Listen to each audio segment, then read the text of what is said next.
Success has a price tag most people never calculate. Not the price of achieving it, the price of appearing to have achieved it.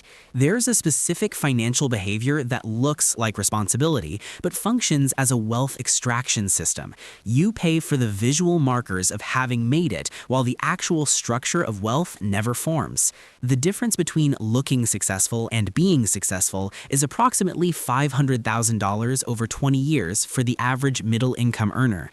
Let me show you where that money goes. Real-life scenario. Meet Daniel, 34 years old, works in corporate finance in Charlotte, North Carolina, makes $95,000 a year. After federal tax, state tax, and payroll deductions, he takes home $68,000 annually. That's $5,666 per month. Here's his financial structure. Mortgage on a 3-bedroom house in a good school district is $2,100. Car payment on a leased BMW 330i is $580.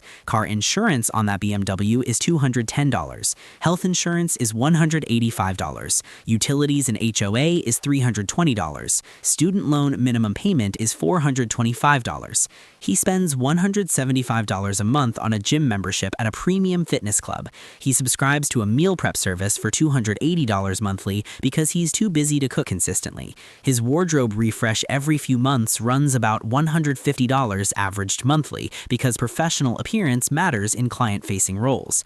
Total fixed obligations, $4,425 per month. He has $1,241 in discretionary income. From that, he saves sporadically, maybe $400 some months, nothing in others. He has $7,500 in savings. He has $18,000 in credit card debt at 21% APR. He has $62,000 remaining in student loans. He is succeeding visibly. His LinkedIn looks good. His house is in the right zip code. His car signals a certain tier, but he is paying an enormous hidden cost to maintain that signal. The invisible leak. The leak is not the mortgage. It's not even the BMW. The leak is the cumulative cost of choices made to avoid appearing behind.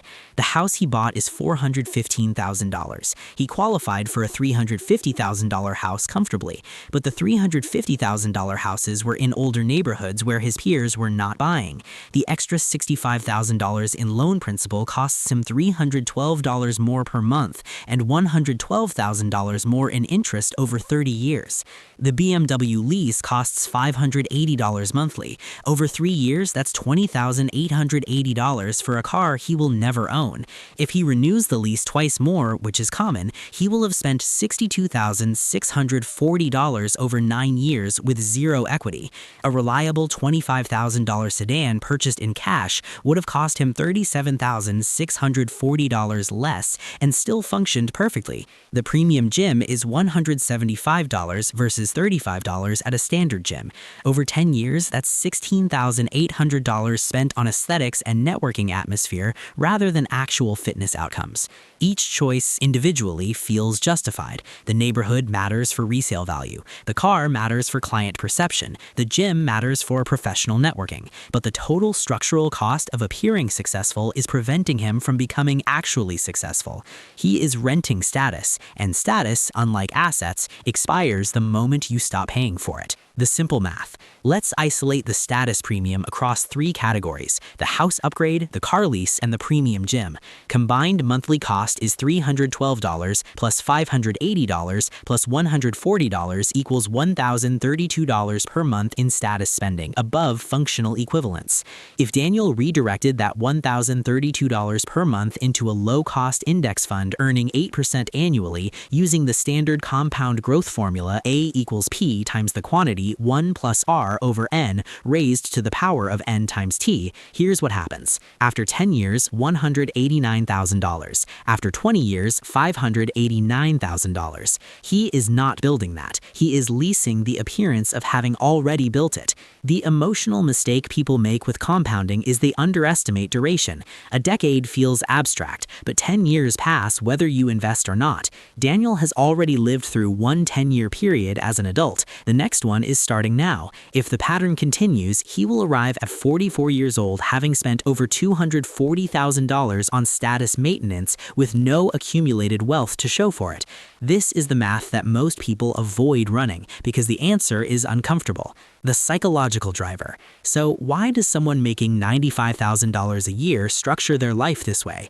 Because the penalty for appearing unsuccessful is immediate and social. The reward for being actually successful is delayed and private. Daniel's clients see his car in the parking lot. They do not see his brokerage account. His colleagues notice the neighborhood he lives in. They do not notice his net worth. Humans are wired to prioritize visible status because historically, visible status determined access to resources and mates. This is not irrational behavior. This is evolutionary behavior misapplied to modern financial structures.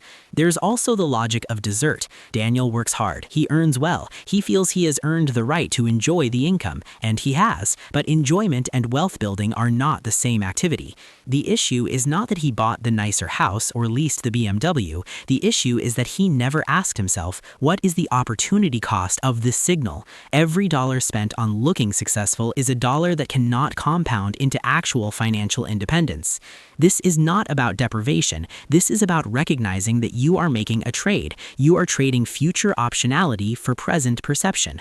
Most people make that trade unconsciously. Financially intelligent people make it consciously and sparingly. Long-term consequence. In 20 years, Daniel will be 54 years old. If this pattern holds, he will have earned approximately $2.5 million in gross income over that period. He will own a house with some equity, assuming no refinancing or home equity extraction, which is common. He will have owned no cars because he leased. He will have minimal retirement savings unless his employer's 401k match carried him.